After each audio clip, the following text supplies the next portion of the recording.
অনেক দিন পর টাইগার শ্রফের হিন্দি সিনেমা রিলিজ হয়েছে বাগি 4, যেখানে খুন খারাপা, সাসপেন্স, অ্যাকশন, ইমোশন, ড্রামা সব কিছু দেখা গেছে।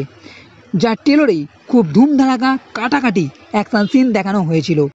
তবে এই ফ্র্যাঞ্চাইজির প্রত্যেক সিনেমার গল্প আলাদা হলেও সিনেমার কমজোর পক্ষ হচ্ছে এর কনসেপ্ট, যেটা প্রত্যেক সিনেমায় একই রকম হয়ে থাকে। আর এই সিনেমার যে গল্প সেটা বাগি 2 সিনেমার কথা মনে করিয়ে দিচ্ছে। আর এই সিনেমাটি 2013 সালে রিলিজ হওয়া তামিল সিনেমা আনিতুর রিমেক। তাই সিনেমা দেখার সময় মনে তো হয়েছিল এই কাহিনী আগে কোথাও দেখেছি। এই সিনেমাতে টাইগার শ্রফ মানে রনি একটা প্রথমেই অ্যাক্সিডেন্ট হয়। এরপর রনি জানে যে তার একটা গার্লফ্রেন্ড ছিল আলিশা নামে, কিন্তু এমন পরিস্থিতি মহল তৈরি করা হচ্ছে যাতে মনে করা হয় আলিশা বাস্তবে ছিলই না। এই সমস্ত কিছু রনির মনের ভুল। এর সঙ্গে অনেকেই জড়িত আছে, আর তার ভাই। কিন্তু কেন করা হচ্ছে?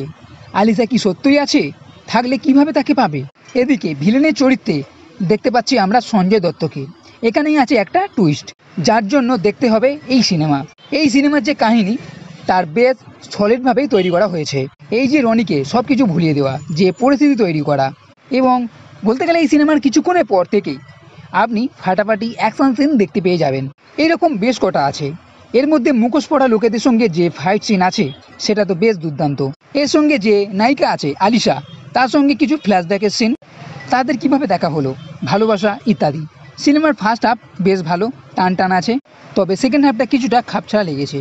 সঞ্জয় দত্তর লুক ও অ্যাটিটিউড বেশ জবরদস্ত। তাহলেও সিনেমাতে খুব একটা জমিয়ে রেখেছিল সেটা বলবো না। বাগি 4 একটা মাস অ্যাকশন সিনেমা, তবে এই সিনেমায় কমেডি ভাব খুব একটা বেশি দেখা যায়নি।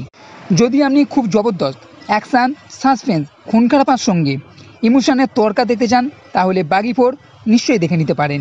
তো বন্ধুরা, এই ভিডিও যদি ভালো লেগে থাকে তাহলে লাইক করো, কমেন্ট করো, শেয়ার করো, আর এই চ্যানেলটির সাথে করতে কখনোই ভুলবে না। এই ভিডিও দেখার জন্য ধন্যবাদ।